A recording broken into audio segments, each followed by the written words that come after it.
firstly, welcome you, Vicky. It's lovely to see you. I wish we were kind of closer, that we could kind of connect and hug and, see see each other's, you know, sense of self, to be around each other, all of us. But online makes a lot of things possible. It brings people together nevertheless. And Vicky, how are you this evening?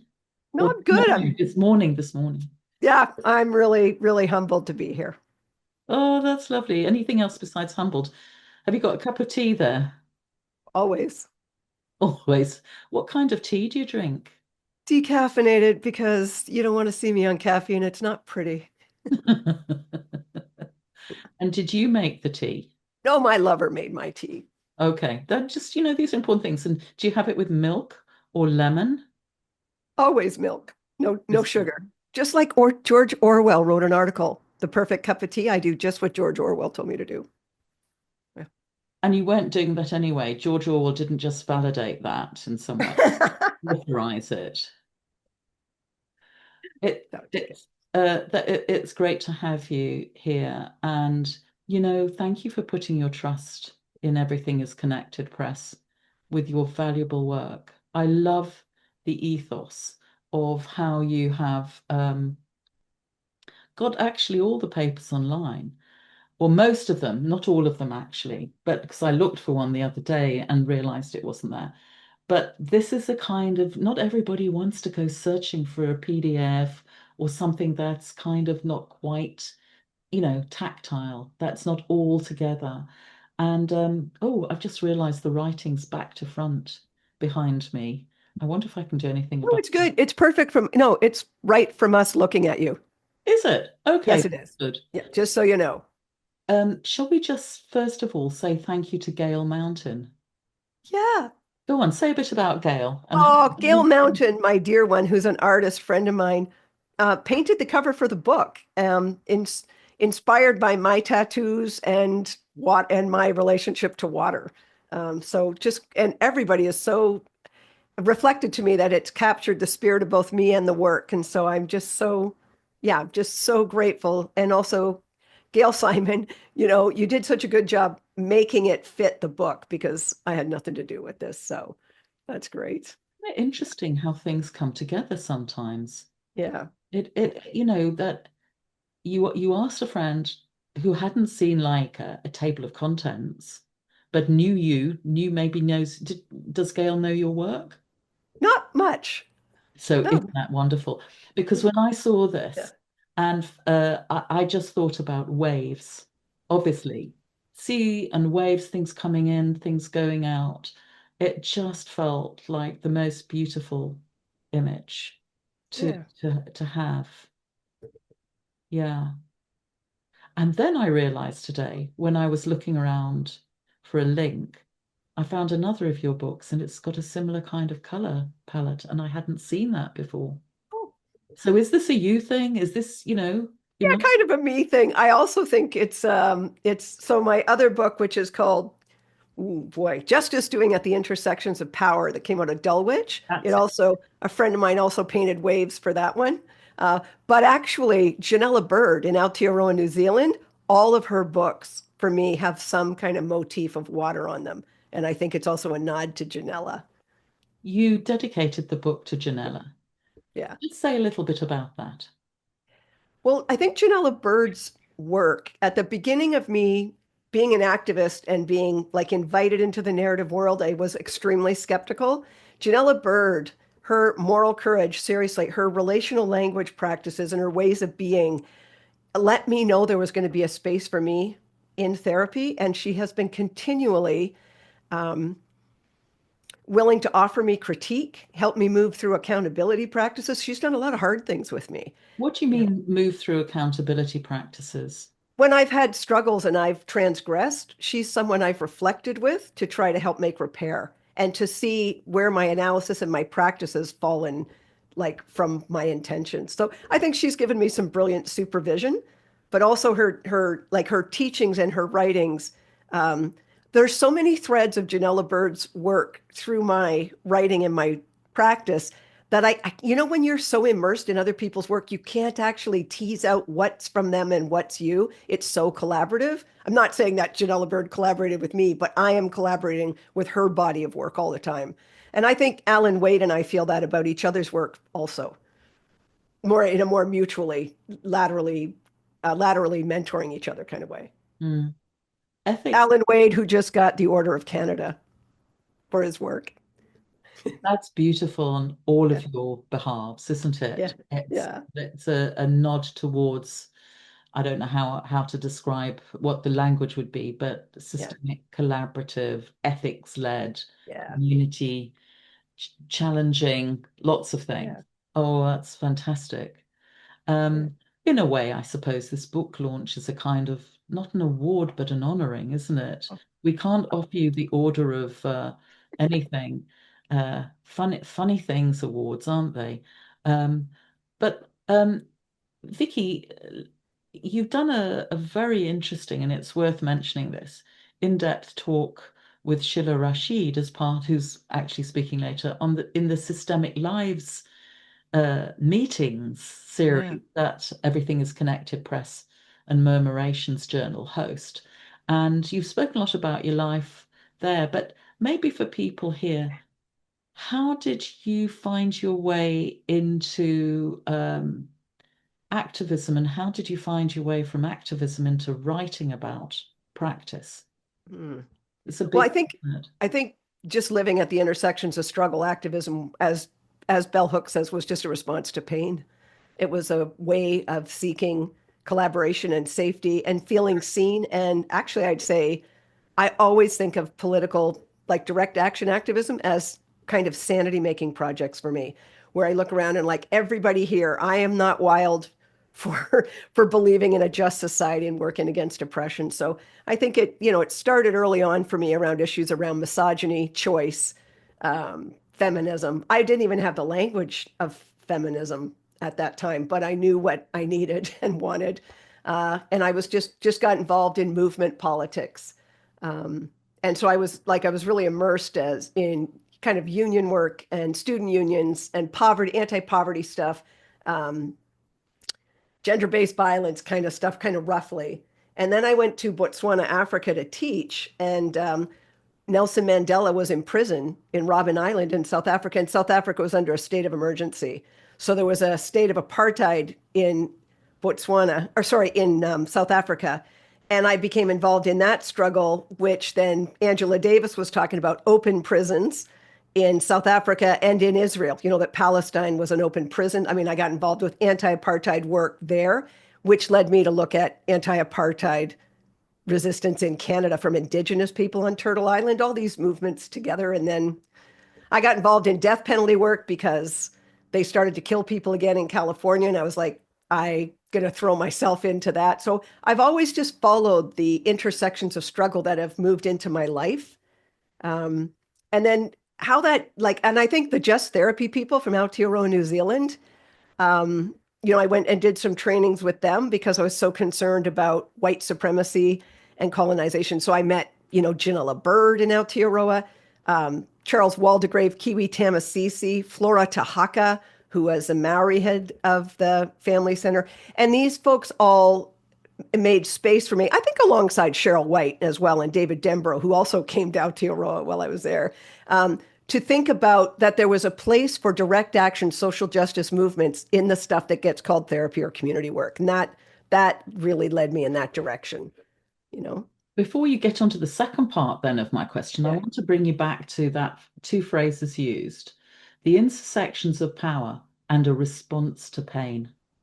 yeah, And I was thinking, this is such a moment. The yeah, world is falling yeah, apart. It's yeah, very dangerous, and there's more danger on the way to some yeah, peoples more than other peoples, but a lot yeah, of peoples.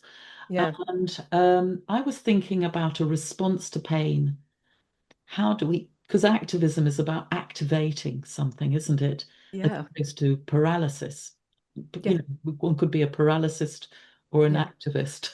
yeah, I'm just sort of thinking, I wonder how you what the relationship is between that, a response to pain, and finding the intersections of power as a place to, not sure what the verb is there. Yeah. Well, I think for me, I like truly, I just speak to death penalty work. I could not commit my life to trying to stop the execution of 20 men I worked for on death row in the United States. They are the people who taught me everybody is so much more than the worst thing they've ever done.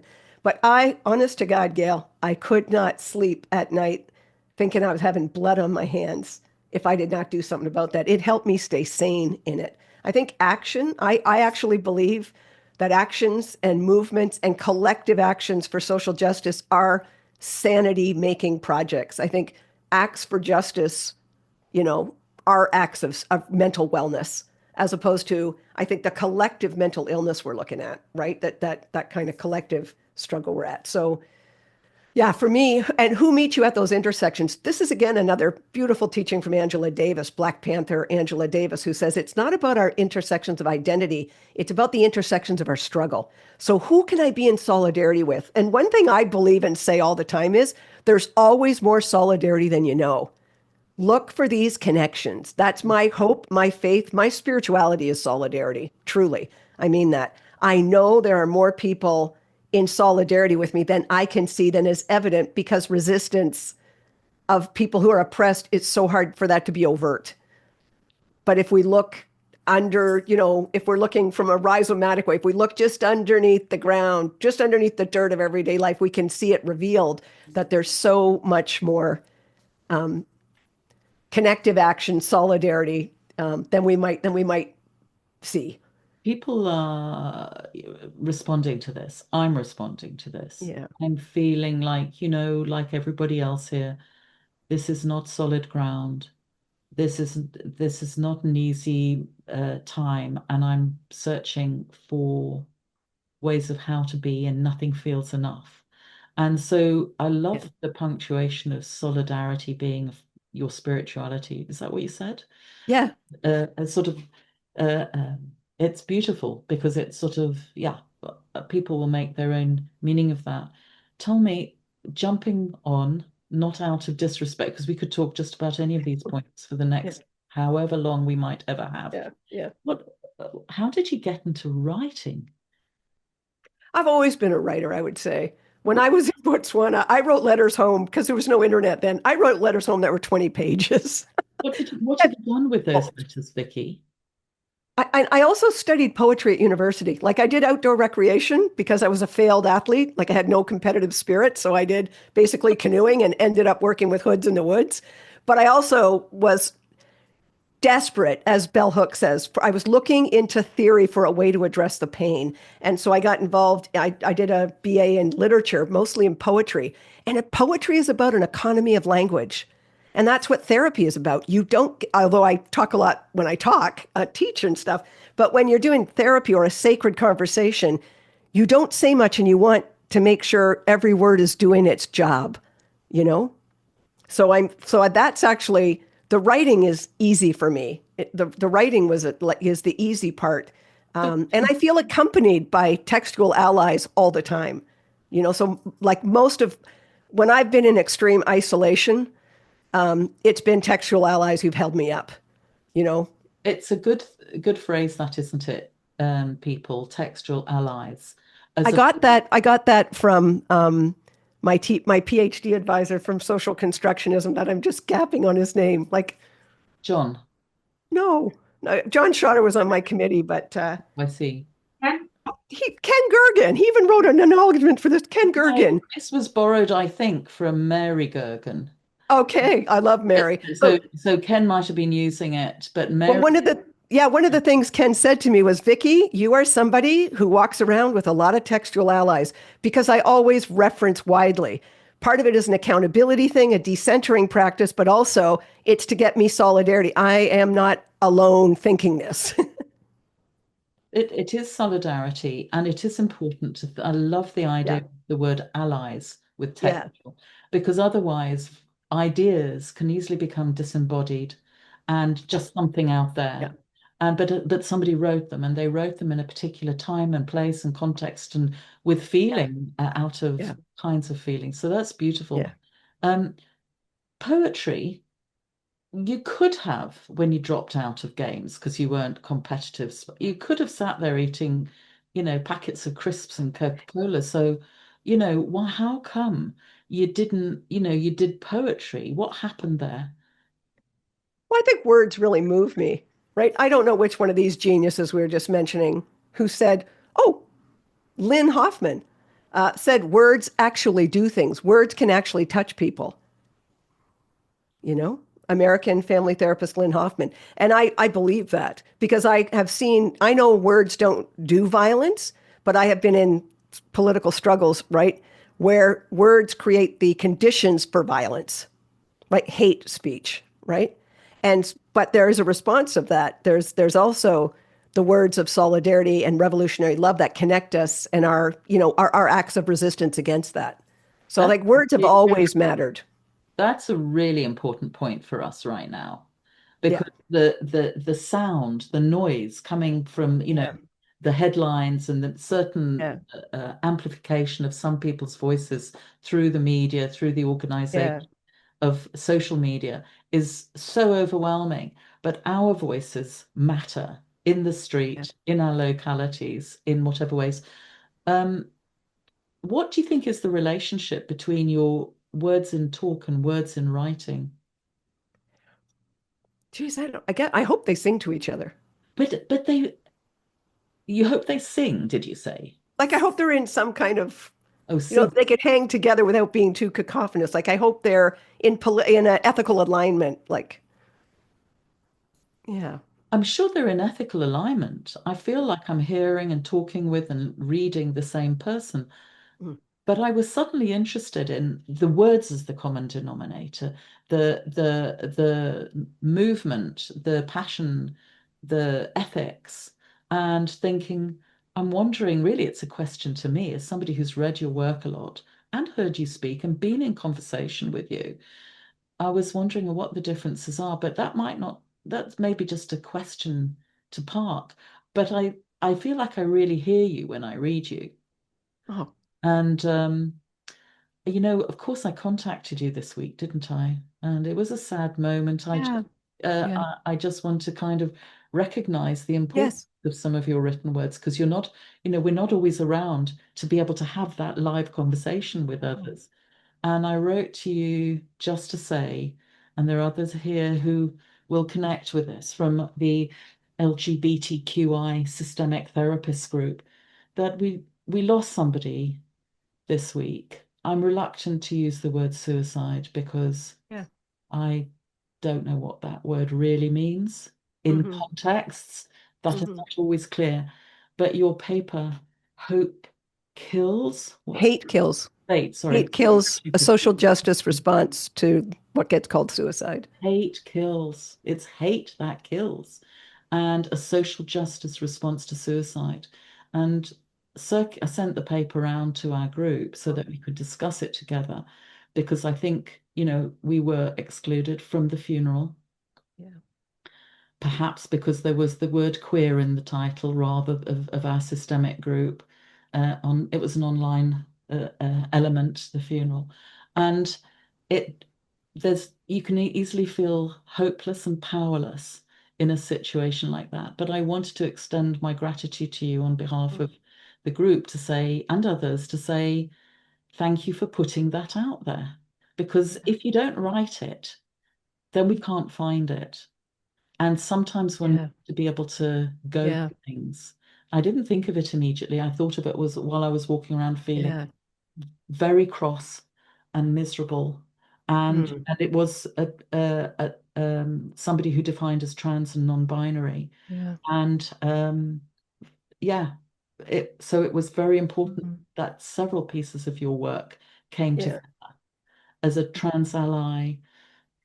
And in terms of putting a kind of challenging the medicalized mental health um, frame on Yeah. suicide. I've been doing Yeah. a lot of family research, as you know, and one of the things I found out about my Jewish pre-post Holocaust family is that some that when people killed themselves, Yeah. um, Jewish people killed themselves, and probably other people as well, at a critical moment.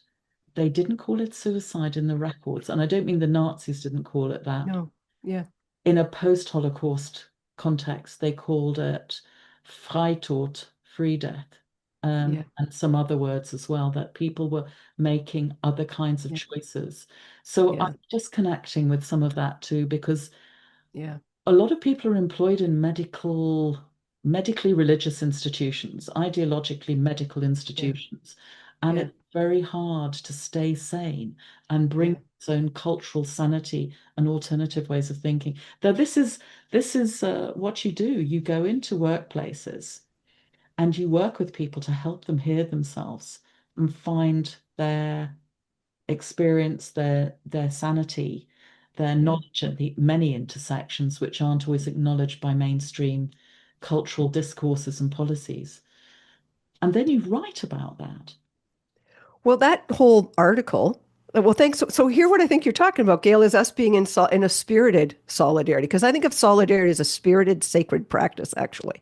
And so I was able to be a textual ally to you, to people you sent it out to. They don't know me, but this words can hold them. And that article on hate kills, Jennifer White, who's a professor at the University of Victoria, and all her work is around suicidology. She knows, like, she's got a lot of expertise on this. She heard me say that in a talk about something else and teased it out. And I think I was talking actually about what you're talking about, Gail, in a different context. Men on death row who decide to, quote, volunteer for death. That's seen as a suicide by the government, but it's actually prisoner assisted homicide. It is not a state assisted suicide because they don't have the autonomy to choose to have a life. So I was talking about the death penalty, and Jennifer White picked that sentence out, and then she asked me to keynote the National Suicide Conference. And I said, they are not going to want to hear me because I'm going to say you don't look inside the brain of the oppressed to understand oppression. It's in the social world. And so sorry for the loss of your trans non-binary person in your beloved community. And I'm thinking about you being in the UK and the Supreme Court of the UK deciding recently there are only men and women. And Judith Butler, queer theorist Judith Butler, responding that as soon as you've decided whole groups of people can be disappeared, now we have a fascistic logic.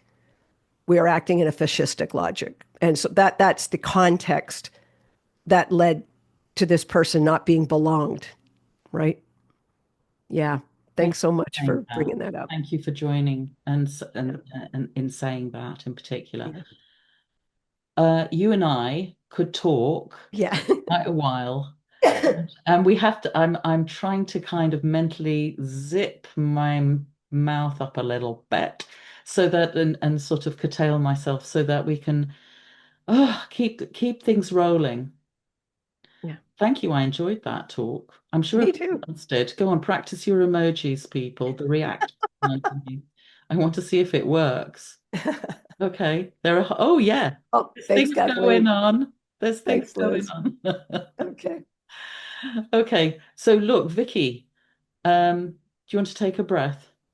No, I'm good. And then a short breath, a long breath, and then Yeah. something and introduce what it is you're reading. Well, okay. Well, thanks so much. Look, how I want to start is acknowledging I'm on the territory of the Musqueam, Squamish, Tsleil-Waututh people here in what is understood as Vancouver, in what's understood as Canada. And I just want to start with so much gratitude to Gail and Leah, not just for the mountains of work they did on the book, so much more work than I did, and to Gail Mountain for the cover, but also Gail and Gail Simon and Leah Slater like envisioned this book, and that's world building, like Miriam Kaba talks about from Abolition. Like someone envisions a future that you're in that you can't even imagine. That's like why we all do this. This is so much a social project and a collaboration. So I want to start there. So I'm just going to read a bit from the introduction of the book, and I'm going to read some of the pieces that are about my response to the stuff that gets called trauma and resistance. So that's where I'm going to start. As an activist settler, it's essentially imperative, ethically imperative for me to acknowledge where I stand. The context of the work that I'm involved in, dedicated to, and in solidarity with occurs on occupied, stolen, and unceded territory and ancestral lands of Indigenous peoples. As a white settler to these territories, I work to stay implicated in the ongoing catastrophes of white supremacy, colonization, and genocide. Here I'm ever mindful of the teachings of Riel Duplessis Rossi, who informs me genocide by the Canadian state is ongoing in current necropolitics and policies, but also only attempted as resistance from Indigenous people is as long as colonization on Turtle Island. As a white settler, I'm also required to act in solidarity with the Palestinian people in resistance to settler colonialism and genocide. It's essential I take this position at a time when many people at the intersections of oppression and subjugation are being punished, silenced, and erased for their resistance to ongoing genocide in Palestine. In similar ways, Indigenous people, especially land defenders and the Unistolten camp here, and people acting in solidarity with them have experienced and are experiencing tactics of erasure, criminalization, and punishment for naming and resisting the ongoing colonial violence of Canada's nation building, especially residential schools, as political violence and torture. So I'm going to read a bit now from Trauma and Resistance Hang Time. Trauma, as conceptualized and defined by the mainstream field of psychology, is a medicalized term that obscures violence and human suffering. The language of psychology centers on descriptions of individuals' brokenness, which hides the structural violence that promotes suffering. Legislative poverty, ableism, developer-created homelessness, ongoing colonial violence, racism, anti-Black racism, white supremacy, the prison industrial complex, cisnormativity, heteronormativity, and rape culture. Specifically, the structural state violence that fosters the murder and disappearance of Indigenous women that is tied to the rape of the earth through resource extraction and enacting ongoing colonialism. All of these forms of structural violence are excluded from and concealed by psychological conceptualizations of trauma. A complex analysis helps us resist the psychological project, which reduces political and structural violence into personal deficiency, the perfect storm of victim blaming. Psychology has long been curious about parenting as the site of harm, focused on abusive or neglected families, and actively constructs those families as the source of mental unwellness. People with childhoods characterized by abuse and neglect are constructed as lacking parents who are as benevolent as competent as those who don't experience these harms. But what they lack is justice. Poverty, which is legislated and predictable in capitalist neoliberal societies, causes harm to families by manufacturing precarious lives and limiting life choices such as employment, housing, and education. This is neglect. Colonization, ableism, transphobia, racism, femicide, misogyny, and anti-Black racism are abuse. This is not a matter of individual personal resiliency, but of structural oppression. Conceptualizations of personal dysfunction and trauma not only obscure more than they reveal, but actively contribute to blaming individuals and families for their own suffering. So I want to talk about my witnessing approach to this work, a witnessing stance. I describe my stance as witnessing with an aim to build bridges of activism and therapy. There's a rich theory of theoretical practices oriented around witnessing, specifically in the narrative and constructive traditions. My approach is informed by decades of fellowship in social movements and activist practices of witnessing, which hold governments and other bodies to account for abuses of power.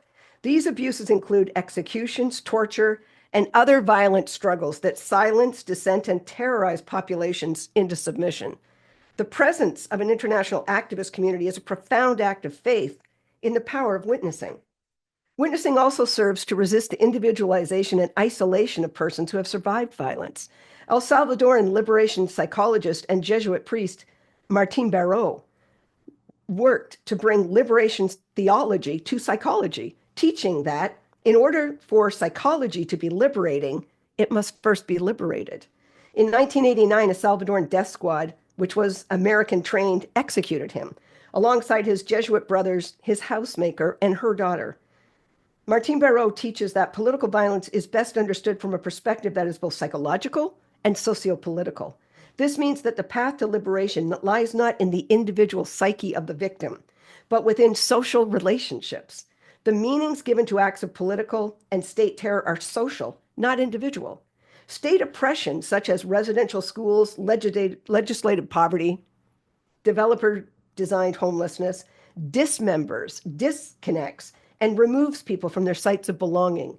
In resistance to this dislocation, witnessing work is situated within network communities.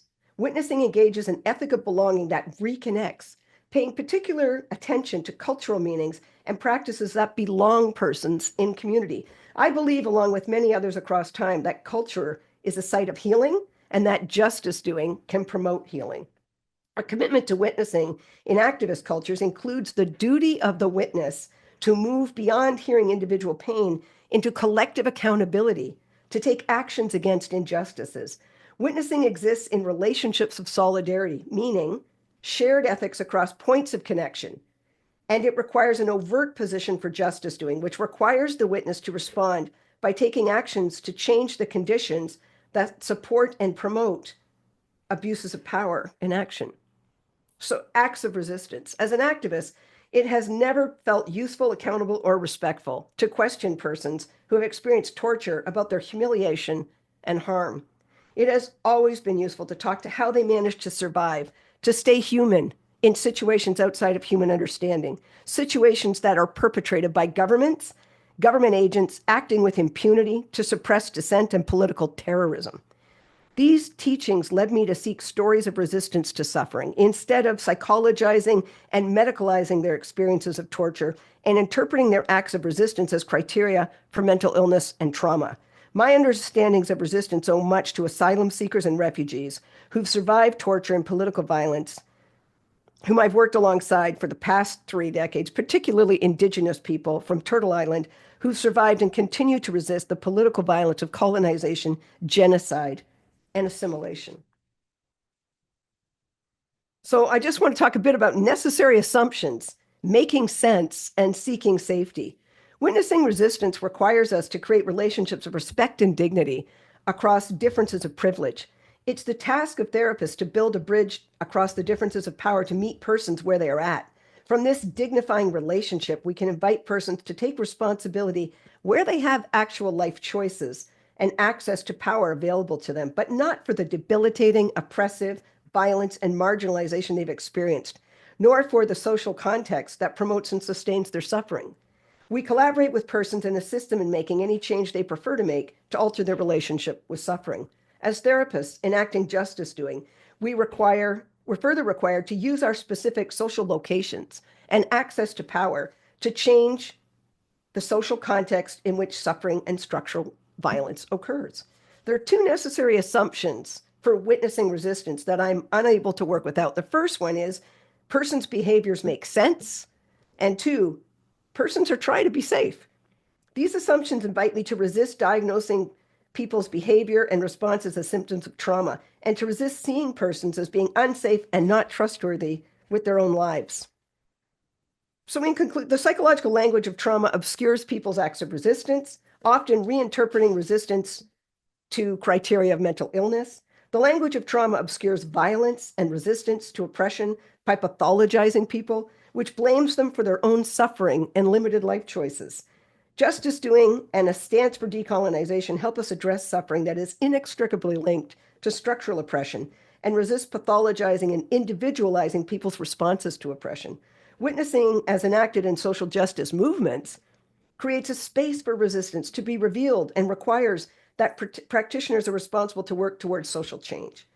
When we create relationships of respect and dignity, we truly meet people where they're at, and their acts of resistance become visible, inviting a witnessing of their intelligence, strength, and courage. We don't diagnose people as mentally ill, and we don't accuse them of being self-sabotaging, but we enter their world where their actions towards dignity and safety make sense. So that's enough for me. That's what I wanted to read to you. That's really a that's a very powerful piece, but also so was your introduction into that piece of writing. The message, the many messages there are so important. The mental health industry just loves to exist for itself in some ways, and workers within it are striving so hard, those with that kind of social justice agenda and a wider systemic or community-based take and critique of top-down power, really trying to understand um, how words are used to further imprison people and blame people. And there are different kinds of incarceration in play. Thank you very much for drawing attention to that and also for situating yourself in a geographic historical context still being played out. And in the UK, we don't do that so much because our acts of colonization have been very outward facing and drawing people inwards in order to bring people from the colonies, as we would have called them, to the country that is called, let's say, countries of the British Isles, and then to threaten those same people with being sent back. Sent back. We're in a very difficult, dangerous times. So thank you for bringing your context to us, both professionally and personally and community-wise. I'm going to invite um, Shilla and Shilla Rashid and Leah Salter and I'm going to take the spotlight off you for a moment, Vikki, so that we can just give some time to the two of you, Leah and Shilla, to have your conversation about Vikki's writings, Vikki's work, and so on. Over to you. And do introduce yourselves briefly. Thanks, Gail. What to say after that? Yeah, I was thinking similarly. I was thinking it's difficult to like find your own voice when so much has been expressed so powerfully and so carefully. That was, I think,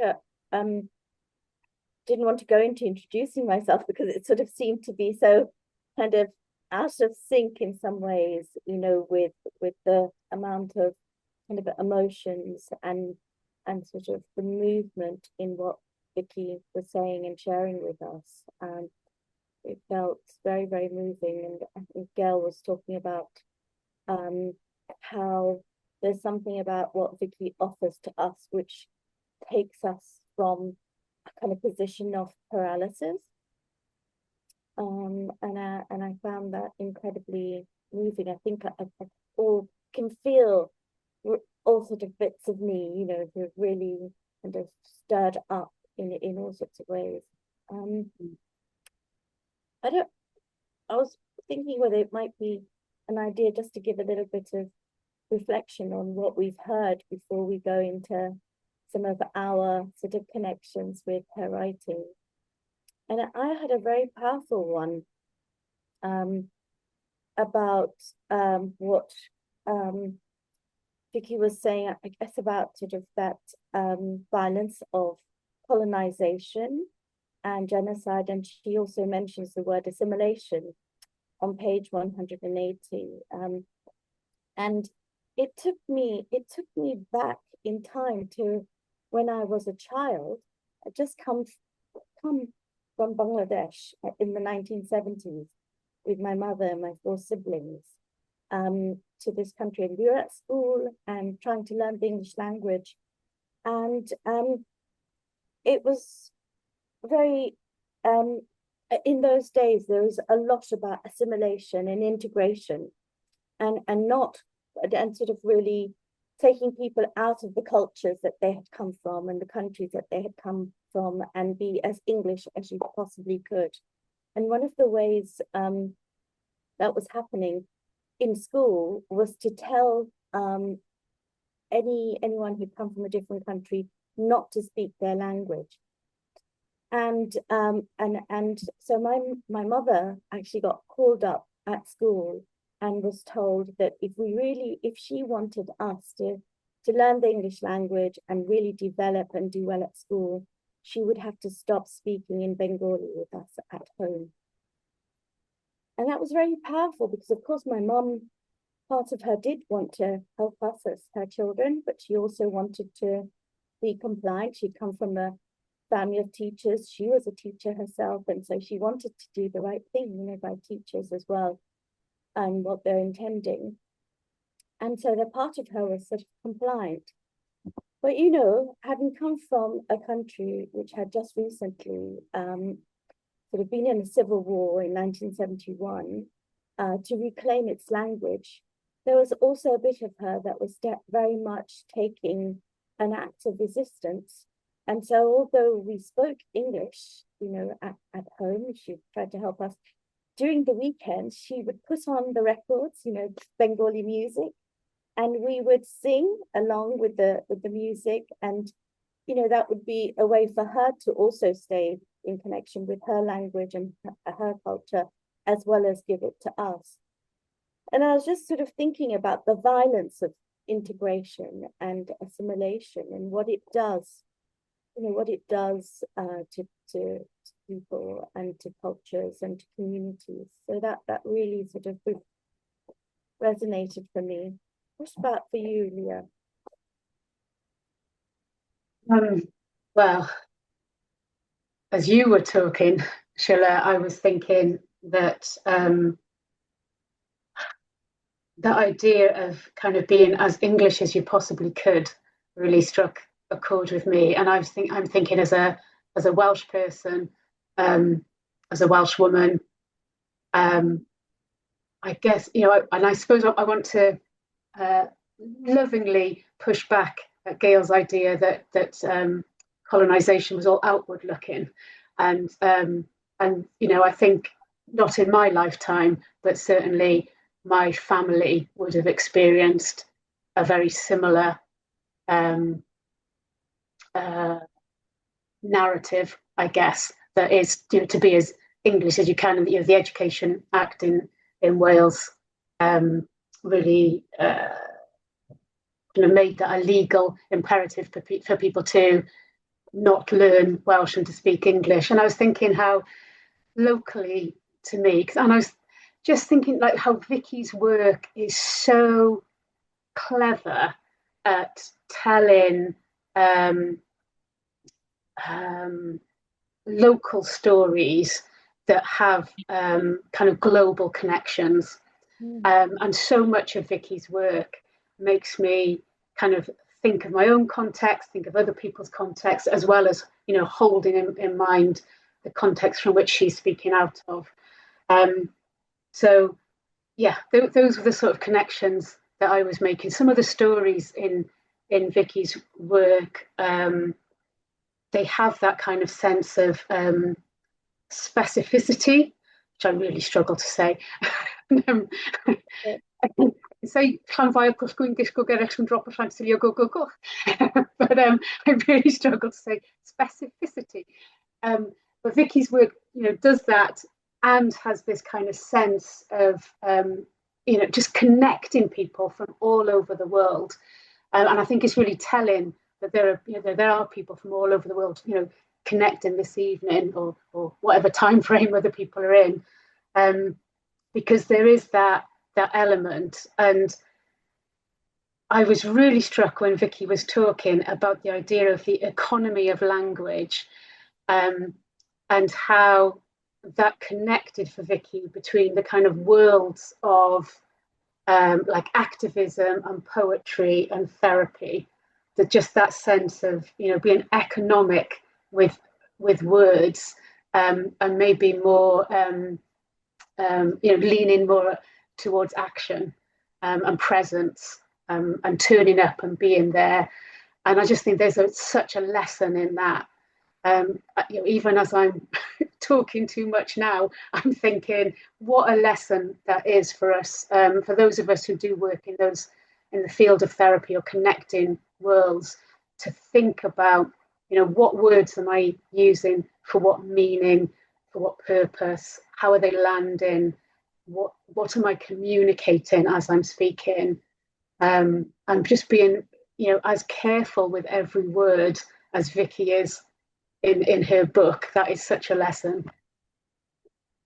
Yes, I really love the way you were weaving something quite personal into then thinking about sort of a much more wider impact. And I agree with you, that is, I think, one of Vikki's gifts, that she takes, like she was saying, something about the pains of others, and sort of follows it. And, having done had this kind of pleasure of and privilege of interviewing her, I really got a sense of that, like right from the time when she was very young. Her family were also like that they also were allies of people who were not like them, but they went with the pain, they went with the struggle.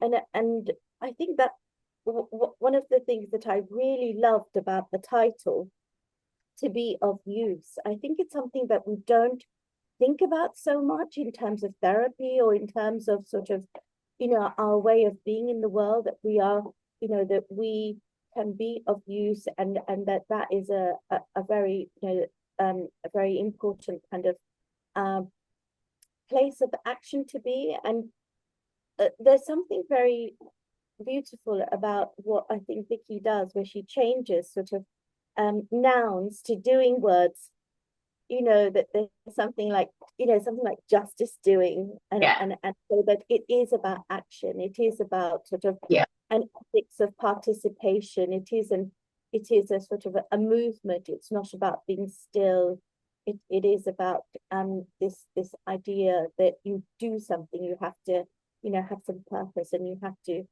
go into action, that we're not just reflecting, because sometimes I think therapy can feel like that, can't it? That we're kind of doing the talking, but what about then, going into action? So I really love the title as well. I think it's something that we don't kind of think about so much, and the idea of being in service to others. Yeah, it's really beautiful. And there's something about how Vikki talks about hope, that speaks to what you're talking about there, Sheila. Because when I when other people talk about hope, or when I read things about hope, sometimes I feel a little bit like disconnected from it, or I feel a little bit like people are talking it in a theoretical kind of way. But there's something something about how Vikki talks about hope that really makes me feel hopeful. That really makes me kind of with healthy skepticism kind of built in, but just makes me feel like that things are possible, and that things are possible through action, and through kind of meaningful relating with one another. And I think that's one of the key threads through the book, is this idea of staying alive in the work, living, breathing hope, and being part of justice doing in the world. It's like an invitation for others to kind of to get on the same bus. And I think that is just, it's really, Vikki's work is so generous. It's so invitational, that I think it just, it kind of welcomes you in, and on board, and sort of instills in you a sense of hope that you can be a part of it and you can make a difference. It's that sort of theme of hope is a really interesting one, again, because sometimes, what you were saying about the sort of trying to get a hold of it, it can seem like it's a really nice kind of idea, and it's a really important thing to try and kind of think about, give voice to, and kind of elicit, when we're either in therapy or in other kind of communities. But I think what alongside that, I think she does something else, which is that she's actually talking about some really uncomfortable kind of states of being and sort of living, and the kind of people that she works with, the communities that she works with, these are not sort of hopeful places. They're not sort of, and they're really difficult. And I was thinking about the 20 men who are on death row, and how do you kind of work in that kind of a situation where it feels like there isn't any hope? You just know that there's a way that you're going to go, and how do you then think about something that's much more hopeful in there, or that it gives you agency? So I also think that she has this kind of ability to weave things that seem to be really sort of things that we should be doing, like hope, like justice, and being ethical, but then actually moves it into something that is quite an interrogation and is a challenge, and it's disruptive, and it's not easy. Yeah. I'm wondering, should we move to read an aspect of? I know we've both chosen different pieces, and we don't know what each other have chosen. So it is entirely possible that we've chosen the same excerpt, but it's unlikely. But the idea being that we wanted to kind of stay spontaneous in our responses to each other. So I'd like to read.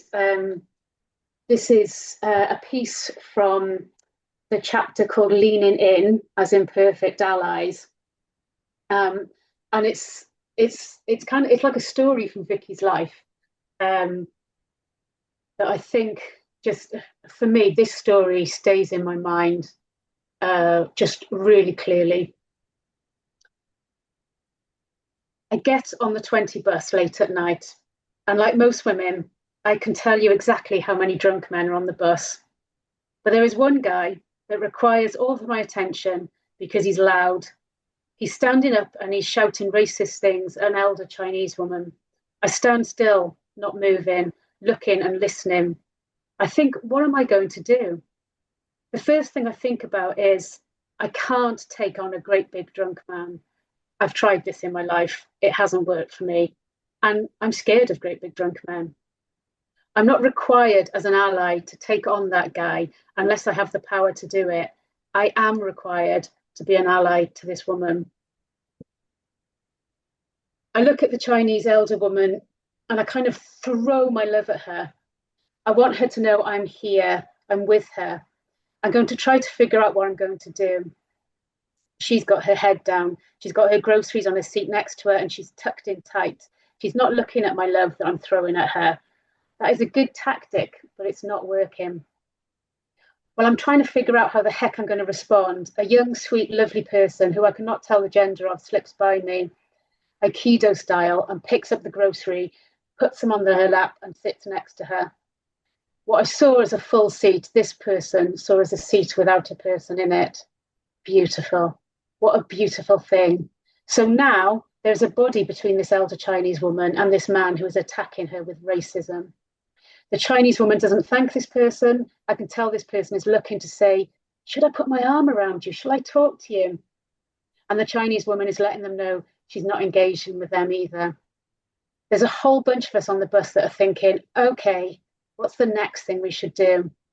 This guy is still going. Now I'm rooting for this young person and I'm worried for them. My read is that they are possibly trans or gender variant, and maybe they are queer, so they could be the next to be attacked. Why should they be in front of this big angry guy? This is not good. There's a really large First Nations guy on the bus. I can't tell whether or not he's had a few beers or if he's doing performance art, because he's by the window and he slips by the person on the aisle seat, puts his hand on the bar and swings around, takes all the room on the bus. In my head, I'm thinking, oh man, big guy stuff. There's big guy and big guy. This is going to be bad. But no, I totally misjudged this guy. He's been an uncountable man. What he's saying is, bring it on, bring it over here. Hey man, he says, the First Nations guy to the white guy. Hey man, you were the original boat person. He's responding to the white guy. telling the Chinese woman to get back on the boat, to go back to China. Hey man, you were the original boat person. Christopher Columbus was your captain. Get back on your own damn boat. And he's laughing as he says this. Everyone on the bus exhales because we know we are going to be okay, okay enough. And then everybody leans in, and the guy looks at me, and though I do seem inept, I am available to be an ally. He looks at me, and with a smile he asks, "What the hell boat did you come from?" I timidly say, "Ireland, Newfoundland, and a little bit of England." He says, "You can stay, you know your boats." I'd love to read the whole rest of this because it ends with a, bunch of women getting off the bus early and kind of trying to be of use to the Chinese woman who takes herself off. And then there's this group of women stood at the bus stop and have to wait for another bus to come. But what I love, apart from the just absolute beauty of this story, the things I love about this are the fact that in Vikki's writing, what she does is kind of put her imperfections out there. You know, tell us stories about things where, you know, this is not a how to address these kinds of situations on a bus kind of story. This is a story about how Vikki tried to be an ally, and how that story has stayed with her, and how she's reflected upon it, and how it's enabled her to go on in her imperfect allyship. The other thing I love about this story and about the way it's written in the book, the footnotes, the amount of care that Vikki puts into the footnotes of this story says so much. So, and again, I won't read it all now because of time, but if you get a chance to, well, I'm sure you all will read this story. On pages 3 and 4, the footnotes are just written with such care about the language that Vikki is using throughout this chapter, and really unpacking the language she has chosen, why she has chosen it, who she's checked it out with, how she's accountable for the language that she uses, how language changes over time, etc. And I think it's just a really good example of how we can all, as well as being of use, just be as careful as we possibly can be in these kinds of lived experiences, and then in our writing about these experiences, as we're explaining them, as we're telling other people about them, to have that same level of care and duty. Beautiful, thank you. That sort of really made me think about how messy and imperfect and kind of sometimes what struggle it is, you know, within ourselves to really think about what's the thing to do here. You know, that question that she puts to herself, like, what can I do here? What am I expected to do here? And what's possible for me? What are my limitations? You know, and I might want to do something. I think she said something earlier on about how actions can sometimes move from her intentions, you know, from our intentions, that we want to and we intend to, you know, to kind of be allies, or we want to be able to call out injustices or racism, or, you know, or even something like genocide. I mean, look how long it's taken for us in this country and for the media to go from calling what's happening in Palestine as a conflict to war to now genocide. And so I think that it's really that chapter that you read and the way that you read it as well, I think it really gave this flavor of sort of sometimes how difficult it is to be in that position of sharing other people's pain, and to take a position of kind of doing something to the context in order to change, you know, the experience of the person or the people. And so it's, yeah, it sort of really spoke to me about that. I know we're probably tight for time now, Shelley. I'm really intrigued as to what excerpt you chose.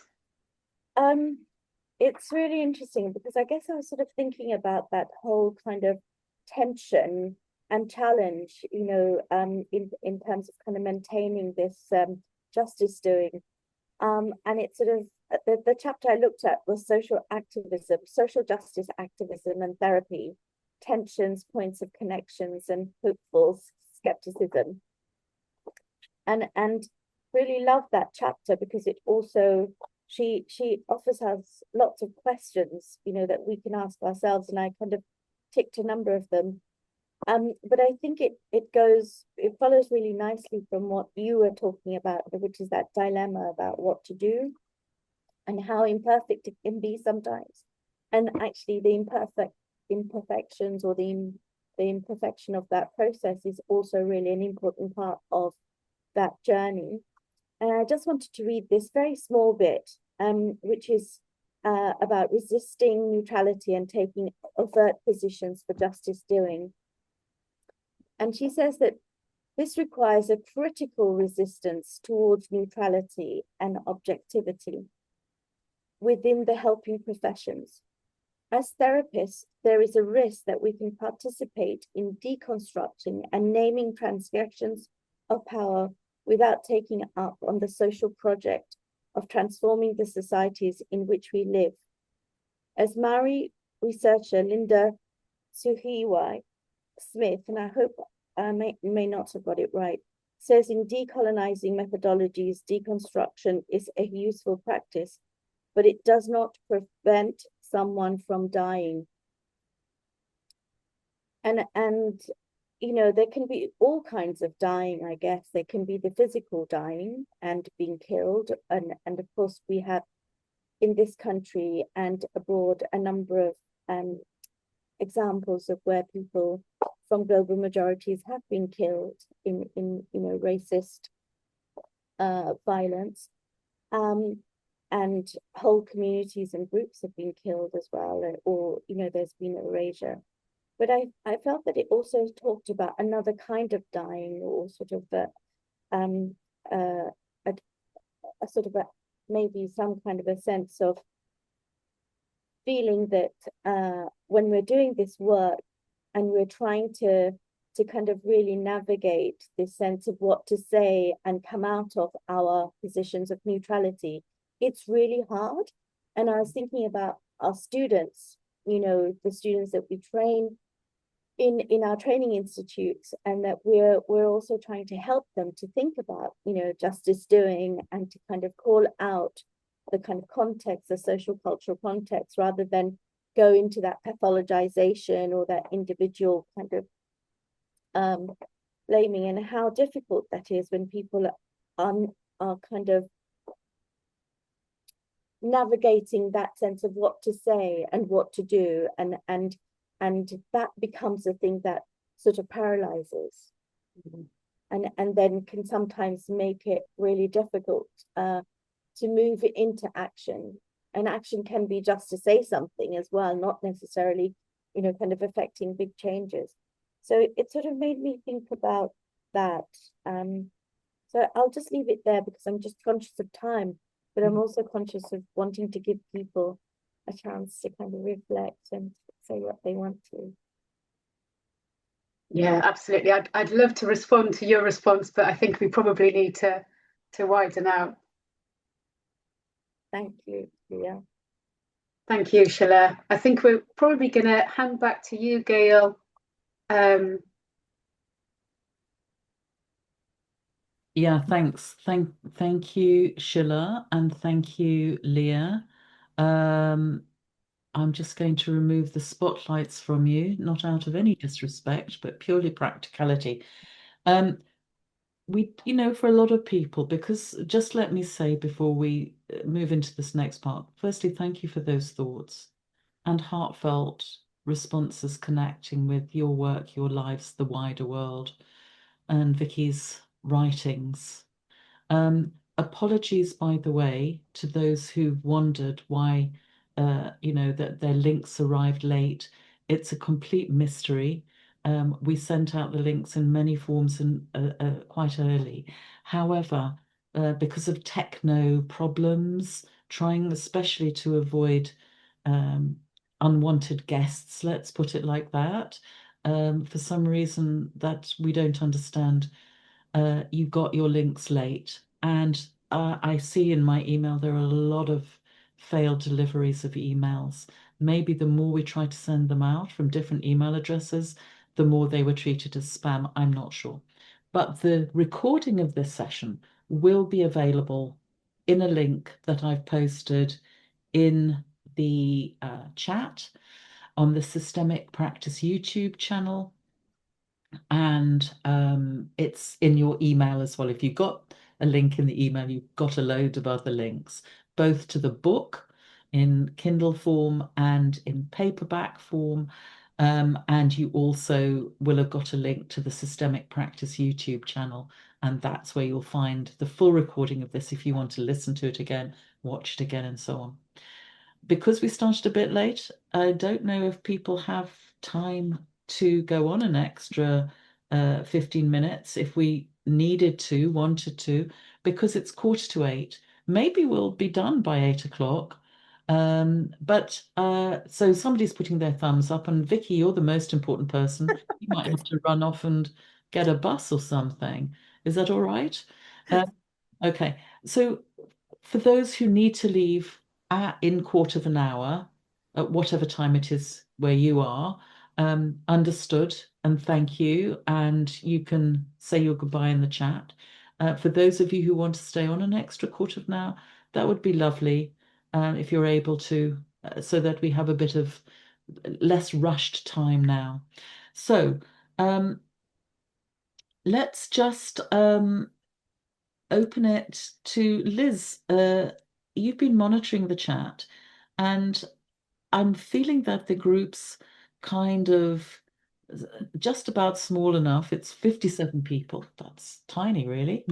Um, uh, that people could, if they wanted to, ask their own question or make their own response in some way and mute themselves.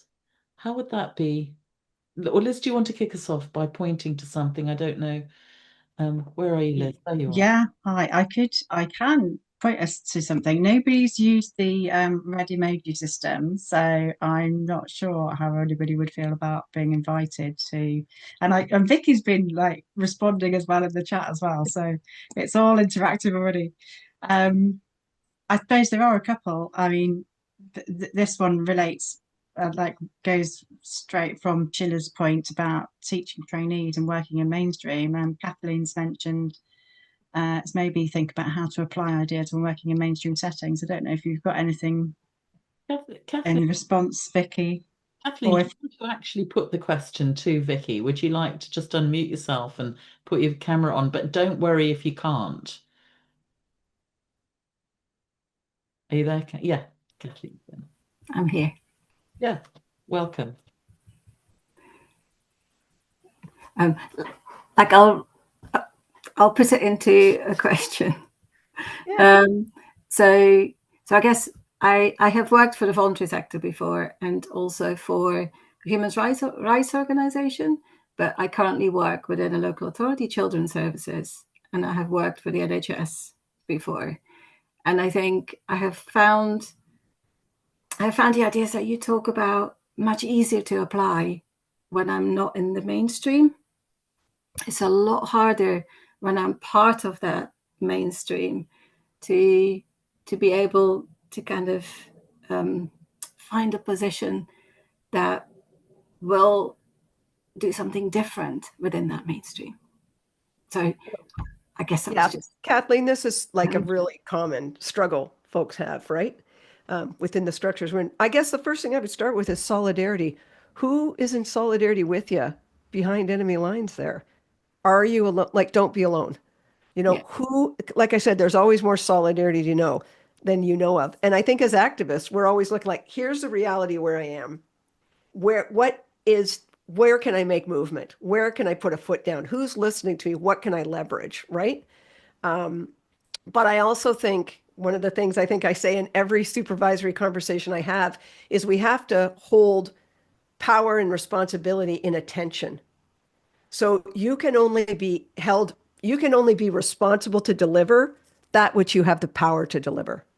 And that's when we start to get like when we start to lose track of sustainability, when we start to hold ourselves to an account for something that we have absolutely no access to power to do.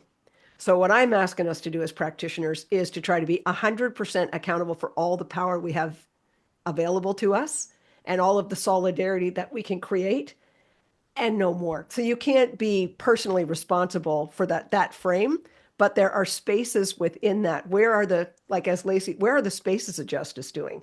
You know, where, and just I just think of all of what you're doing as acts of resistance and never being silent and acquiesce. And I will say something else here, even though it's being recorded. There are folks who are also behind these kind of lines of power who some of their act of resistance is they give the powers that be everything they want, and then they do extremely liberatory justice doing work with people, you know? But, you know, and that's an act of resistance in itself. There are many ways to resist this and to try to do justice with people. Don't hold yourself to the project of delivering justice to people within systems that are part of necropolitics, and Mbembe's ideas of policies that actually kill people. You're not responsible for dismantling necropolitics. You are responsible to be in solidarity with others and to try to shift everything you have any access of power to in terms of a liberatory movement. I don't know if that's helpful for you, Kathleen. Absolutely. And yeah, because it's that, otherwise it's that burning out, isn't it? You have to make sure you know where you can make a difference, but then also make a difference when it's possible. Exactly. And holding it in attention, Yeah. holding power and response. And then I guess the other thing I would add to that too is in dialogue with you, you have me thinking, I also think about discerning power from influence. I've been in a lot of systems where I have no power. I have shit tons of influence. I get listened to now. You know, I have a PhD. I'm white. And I've published some stuff. So when I say some stuff, even though I don't have structural power to make change, I do have influence. So look for, look for where you also have and discern power from influence. And you have to, like when I'm talking about holding yourself accountable, and us doing collective accountability, holding ourselves collectively accountable. It's not enough to say I have no power in this situation. You actually have all kinds of influence. People respect you. You know people. Leverage that too. It's a diversity of, like we say in anarchism, right? Diversity of tactics. Like it's a diversity of tactics. Thinking about it tactitionally. Yeah. Thank you. Yeah. We have Kathy Richardson would like to ask a question. Hi. Hi, Kathy Richardson. Thanks for coming. Yeah, no, it's great to be here. I just wanted to share a few reflections and ask a question. So I just wanted to say that I'll talk to everybody. Vikki's work has become like my favorite bedtime story. You know, you've heard this story and you want someone to tell it to you over and over again. And I just carry this work around with me. It's in my heart, it's on my shoulders. It's like I've got Vikki with me, and I just refer to it all the time because it gives like a, I don't know, like a grounding kind of framework that I can live in. And I really try to share that with my students. And yeah, I feel like it's like you're part of me, Vikki, because I'm using your work so much. And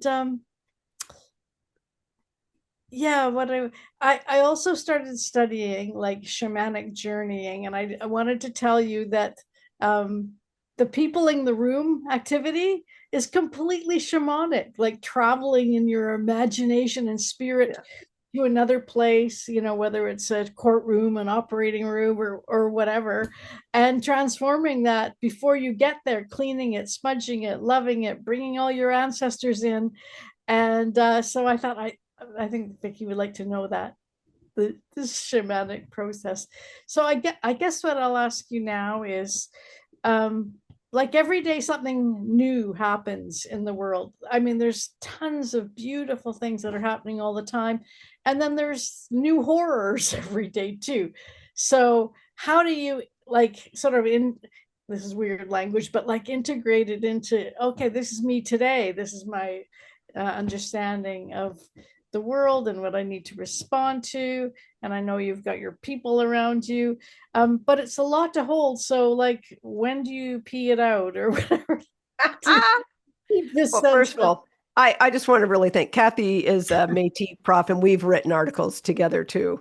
We've co-authored stuff, and you're one of the people I think with Alan Wade, where sometimes it's really hard for people to tease out what's us, what's you, what's me, and I think I wrote it in the book too, on one article is if people can't tell the difference between our work, I'm kind of complimented by, I'm okay with that.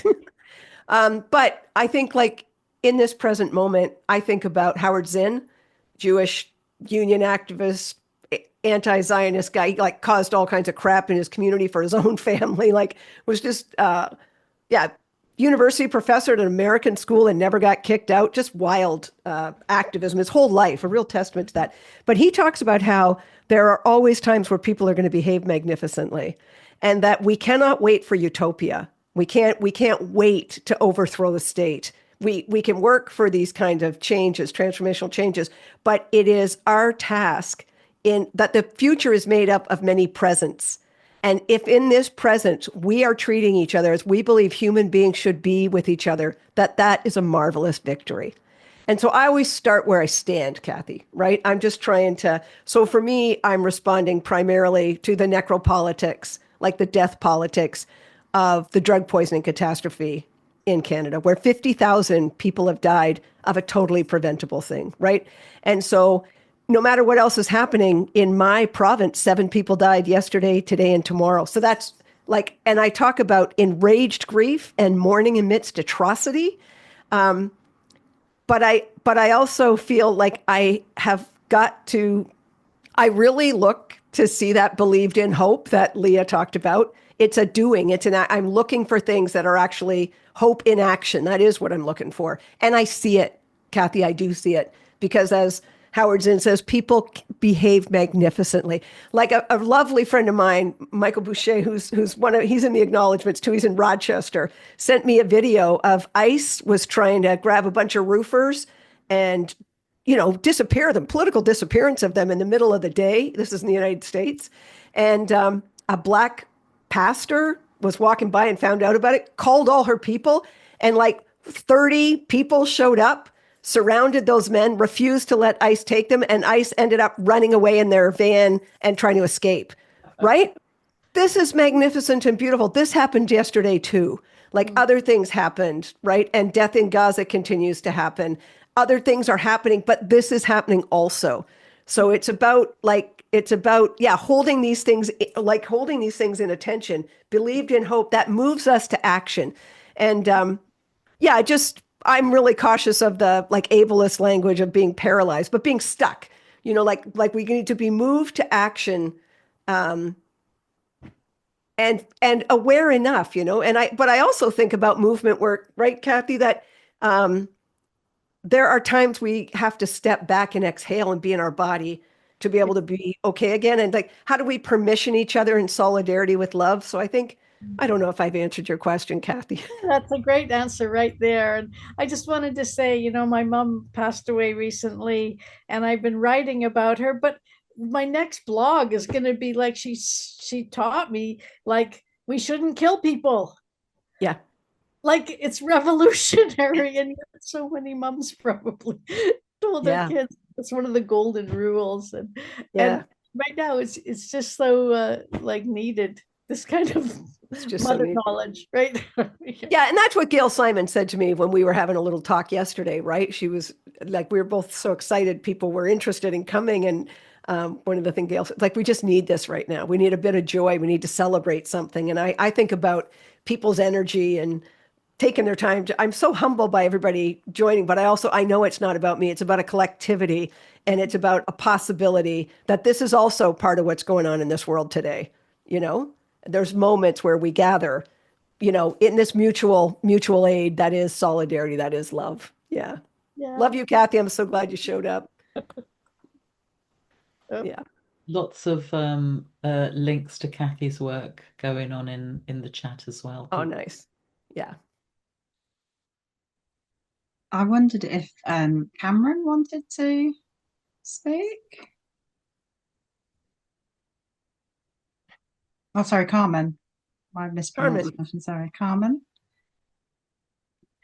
I actually have to, I was just about to type in a message to apologize that I have to run. So maybe I will use this little opportunity to say thank you to everyone for arranging such a marvelous gathering, and just the being togetherness, how we continue to reduce us, and the ways that all of this and all of this work helps to make sense of things in times where very few things do. That sense of solidarity and how you exist and live in our minds and in our hearts and in our consciousnesses is so valuable. There are so many of us going, what would Vikki do in this situation? It's so fucking helpful. You have no idea. Thank you, everyone. Take Thank you, care. Carmen. Always appreciate your wisdom, your words, your solidarity. Stop it. No, I mean it. Bye. Yeah, I think we're good. Thank you. And Finn is in responding to Schiller. I don't know if Finn would like to add to a response. He might not be still here. Yeah. Maybe we should just open it up to people. Yeah. Say who wants to take up space and say something, join in. Hugh did have a question. I think Hugh's still here. Yeah, I'm still here. Been busy guarding the doorway. I'm kind of curious. You talked about sort of almost like the way that we think. It's kind of like a mental illness. The way that sort of capitalist that capitalist mindset is a mental illness. So it's kind of interesting. It's like, oh my goodness, these poor billionaires, that they're sick. And I'm not saying that that we should donate the money, or but what it's a really interesting kind of reframe for me is thinking, yeah, the medicine is relationship. The medicine is relational rather than individualism. Yeah. It's about connection. So it's because I guess I was sort of thinking along those lines really of you used the word mental illness, and that kind of stuck with me because Yeah. it's been sort of moving away from thinking about mental illness and diagnoses as really unhelpful, but kind of thinking about sort of a dualistic kind of way of thinking is a kind of pathology. Yeah. I don't know. Somebody once said something about that, but you're bringing these ideas alive. Oh, thanks for that. Hugh, if it's okay, I'm just going to read something I wrote for young activists in a zine that's actually in the book. It's called "The Problem's Not Depression, It's Oppression," which is what I think you're singing to. I believe that what gets understood as mental illness is directed more by pharmaceutical corporations, capitalism, colonization, transphobia, sexism, and racism than by real concerns for human suffering. I think it's way more accurate to think about people who struggle against exploitation and domination as being oppressed, not depressed. People need justice, not just medication. The problem's not in our mind, our brains, or our neurons, but in the world where privileged people abuse power and destroy lives, Mother Earth, and the communities for greed. Being an activist, acknowledging the suffering of others, unmasking your own privilege, holding a critical analysis of points of your own oppression and power, all these things can lead to the stuff that looks like depression. We can start to think we might be crazy, depressed, angry, obsessive, defiant, maladapted. Hopelessness can make us think we can't do anything about injustice. Political awareness can be overwhelming and spiritually painful. Individualism makes us think we're alone and no one thinks like us. Our resistance to this political violence, degradation, heartbreak, and terror is to hold each other in sacred and revolutionary love, to work for justice. That's what solidarity is. Solidarity is belonging. You just need to figure out the best use of you, trust you're going to find your people, and work in solidarity with others. In direct actions like the homelessness march, I experienced the social divine. Belonging with others who struggle and thirst for justice is my solidarity, my spirituality. Activism is my sanity-making project, my resistance against depression. Activism is not a sign of mental illness, but mental wellness. Survivors of torture have taught me a spirited political protest is worth 100 therapy sessions. Happiness is overrated. Social justice is underrated. We're not crazy. Another world is possible. I'm not immature or crazy because I'm 60, don't own a house, a TV, or a car. It's not that I'm idealistic, foolish, or stupid. I mean, I have a PhD, a life partner, and I share a dog. It's that I don't want to participate in consumerism with all of my life. Environmental destruction is suicidal. Greed is crazy. And I believe that willfully exploiting the lives of other human beings around the planet is a sign of mental illness. Don't let anybody tell you because you're heartbroken about the indignities and suffering of most of the world's people, you're crazy and you should go shopping and be happy. No justice, no peace of mind. A socially just world is a mentally well world. Actions for justice are acts of sanity. Wow. Thank you.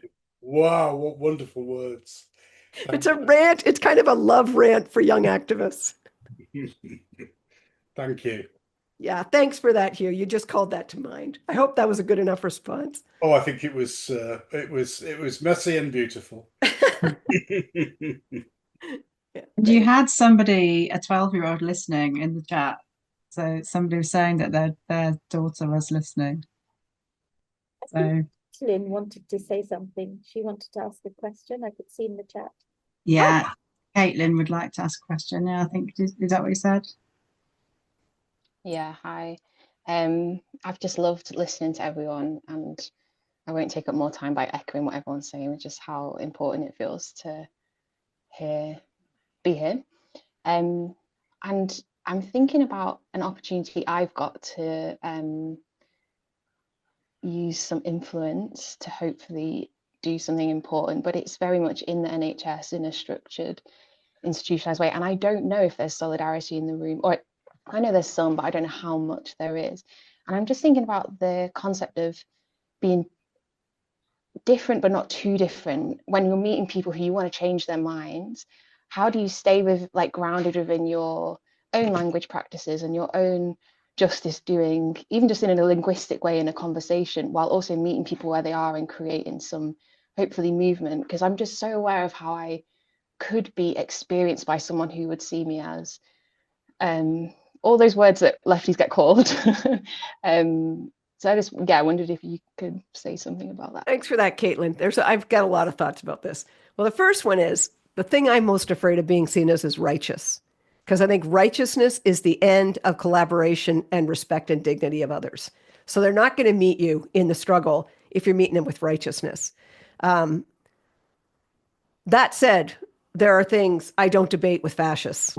I'm not debating if there's a genocide in Palestine. I'm not debating whether trans people are human. I don't get into those debates. So we're talking about where there's possibility of a dialogical space. So that's what I wrote about, I think, in that Leaning In article, is looking for the ethics of the other. My partner will tell you this is my superhero power. I hope that doesn't sound too arrogant. But I actually believe human beings want to be ethical. There's nobody who would come invite me to talk or have me around who doesn't want this. So I ask people what's in their heart, what are their values, what are their ethics? And then this is from Janella Bird, and then I hold them to it. So you say you're about dignity, so I don't get why we're, cutting these homeless people off or blacklisting them from services because they use the C word or threw yogurt at somebody. You're telling me you're about dignity. What we're doing is not dignified. So lean in, you have to look for the ethics of the other. And I'm an abolitionist. I mean, Angela Davis abolition, no police, no human beings in cages, no surveillance. I am an abolitionist. But when I started my work in the health authority in the downtown east side, I knew it was up to me, in order to be accountable to clients and the community, to create respectful, dignified relationships with some police officers because they're going to be called every day to the clinic. So whenever I found a police officer who was treating someone with dignity, I wrote letters for them. I got their name and I called them, when I had to do things. Like I'm looking for the ethics of the other, and then I'm leaning into that. And then I'm also inviting account. So you're telling me you're about these ethics. One thing you can always use, Caitlin, is read the goddamn mandate. It never says we're going to be dicks. We're going to withhold resources. We're going to make people suffer. It never says that. And yet enacting it often does that. So let's just remind our mandate. So it says respect. So this is disrespectful. I don't know. It's a leaning in kind of thing, I think. But it's relational. So that you don't know how much solidarity you have in that room, Caitlin. That is your actual work to do. Change happens relationally. No people are change agents. Change is social, right? And so do some relational work to say out loud who is going to be with you on these pieces, right? And they don't have to agree with you about all the actions. As America Bracco says, we don't want to annihilate our important differences, but we want to create points of connection and solidarity on our ethics. Then we can disagree about how to enact them. But I can't be in a conversation with somebody who's against respect or dignity. And no one's going to say that. Oh, Caitlin, I don't know, dignity's a bit far for me. I'm not so sure. No one's going to say that. So then help them walk it. Because a lot of times people don't have a clue how to put these ethics in practice. And you do. That's what you've got to bring. I don't know what you're thinking of what I'm saying. No, I'm thinking we've got at the bottom of all our emails, we've got all our values.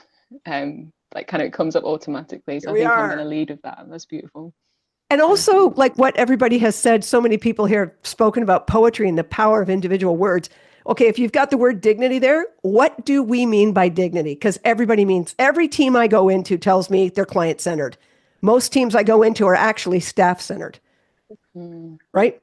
So I'm asking people, show me how in ethics are revealed in practice, not in the way you talk about them. So tell me about what are your practices that actually center clients?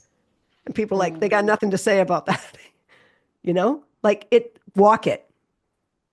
That's beautiful. Thank you so much. Yeah, thanks. I'm aware of time going on. Yeah. And feeling, was there anybody who had anything really burning that they'll be upset that they never flagged, said, join in? If so, unmute yourself. And yeah. Okay. Vikki, I want to thank you. I want to thank you for so many things. And the words are not going to be adequate, but they are heartfelt. And it is to thank you for trusting Leah and me with the assembling of your papers. Gosh, that was a privilege and an honor to immerse ourselves in your work, in your journeys, in the collaborations and the communities. It was really humbling to read the stories with others that you'd been, in the sense making, the change making. But really you offer something that is needed now. And I'm sorry if this embarrasses you in any way. But we need works by you and others. I mean, it's wonderful hearing you, Kathy Richardson, speak as well, because your works are also part of, I don't know what's going on over in Canada with a small c, but I mean, something's going on there. That there's such a wonderful collective of people who are putting out inspirational text. I mean, it's not that funny because it's against something. It's with something, it's with the wind and with the spirits and the powers, but it's also in the face of um, uh, strategic structural hostilities and how to live, how to survive. And I see you as part of that community, that wider community, Vikki. So I think it's important to acknowledge what you and Kathy were talking about, the mutual influences, the growing of each other's ideas with each other's ideas, that there's something both unique and shared in what's being produced. So thank you very much for Leah's and my opportunity, and for sharing all your work, because writing is hard work. As some of us here know, there's a lot of writers here present, and there's probably a lot of would-be writers here present as well. And of course, as editor of Murmurations with several other editors and reviewers here of Murmurations, you know what I'm going to say next. Everybody's a writer. If you've got something going on, whether you put pencil to paper, finger to keyboard, or you get out your phone and use that text to speech to text thing, you've got something to say in whatever format. And Vikki, you were a really good storyteller. But also, what's most important is people can still tell stories, and the history of various professions is to tell stories from an aboutness position, which renders all the stories unethical because they are told about others from without and end up othering the others with lots of misconceptions and untruths, and rendering then those people in a lower, less than, often dehumanized position. And somehow I think it's very important to look to your work to see how you've managed these things to avoid that. That's a big challenge for all of us, to mind our positioning and in our writing and in our everyday life. So thank you for today. Thank you for all you do in the world. Thank you for the inspiration for us to recognize what we do and can do in our everyday lives, however that emerges. And you know, the book, read it, buy it, write your own as well, people, because we're also your readers and we need each other. Thank you to Hugh for gatekeeping. Thank you to Liz for keeping an eye on the chat. Thank you to Leah and Schiller for your reflections, and to everybody who's participated this evening.